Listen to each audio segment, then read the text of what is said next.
They said it's about safety, about stopping people from texting and driving, and about saving lives. But what if it's not really about safety at all? What if it's just another step towards something bigger? A future where every move, every mile, and every moment behind the wheel is tracked, monitored, and monetized. This video is the truth about the UK's new road cameras. The UK has begun rolling out the AI-powered road cameras, capable of detecting when drivers use mobile phones behind the wheel. They can automatically capture the driver's face, the car's number plate, and even when it's in your hands, and they instantly flag that footage for fines. The goal, we're told, is safety. But if safety was the true motive, why does it always seem to come packaged with surveillance? This isn't about one camera on one motorway, it's about infrastructure, a growing nationwide network of smart eyes trained not just to observe, but to record, identify, and penalise. In the UK, road fines already bring in hundreds of millions of pounds per year. Parking, speeding, bus lanes, and now phone detection. It's not just about enforcing laws, it's about creating automated income streams. Because when punishment becomes profitable, justice stops being the point. Each new camera doesn't just monitor roads, it feeds data back into government systems, insurance databases, and private contractors. And the more infractions it detects, the more money it makes. Safety? Maybe. But surveillance and profit? Definitely. If the governments truly cared about preventing accidents, they'd do more than just punish, they'd innovate. They'd invest in self-driving technologies and vehicle automation subsidies, encourage manufacturers to integrate hands-free and driver assist systems more widely, modernise roads to make driving genuinely safer, not just more monitored. But innovation doesn't give them control. Cameras is what gives them control.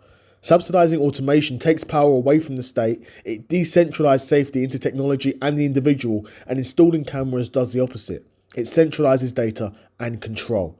And that's why this new wave of surveillance is being framed not as a choice, but as a normal duty. Because once they convince you it's for your own good, you'll never question where the footage ends up.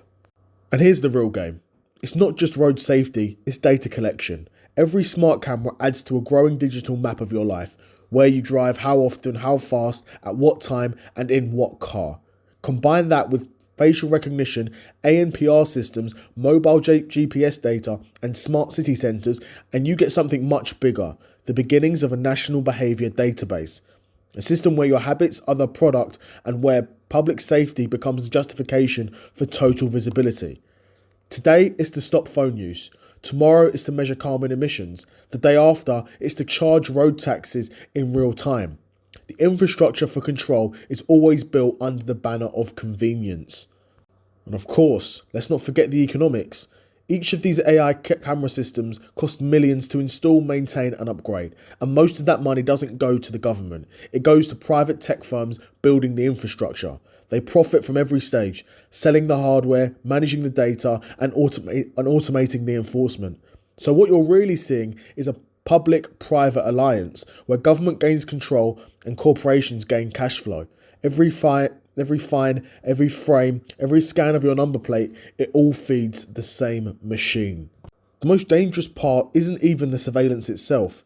It's how easily people accept it. Because when it's wrapped in words like safety and responsibility, no one wants to sound like they're against it. Who could possibly be against saving lives? But that's the trick. They're not asking for your opinion, they're asking for your compliance. Each new rule normalises the next one. Each new camera desensitizes you to being watched until one day you're not just being recorded, you're being governed by the algorithm. Now picture this. Every car connected to a central system, every journey logged, speed tracked and destination analysed. Automatic fines issued before you even know what you did wrong. That's not science fiction, that's a natural evolution of what's already happening. And the biggest irony is the same government that claims it can't afford to subsidise self-driving cars or renewables somehow finds infinite funding to expand surveillance infrastructure. Because safety doesn't make them money, but your mistakes do. They say these cameras are here to protect us, but protection without trust isn't protection, it's control.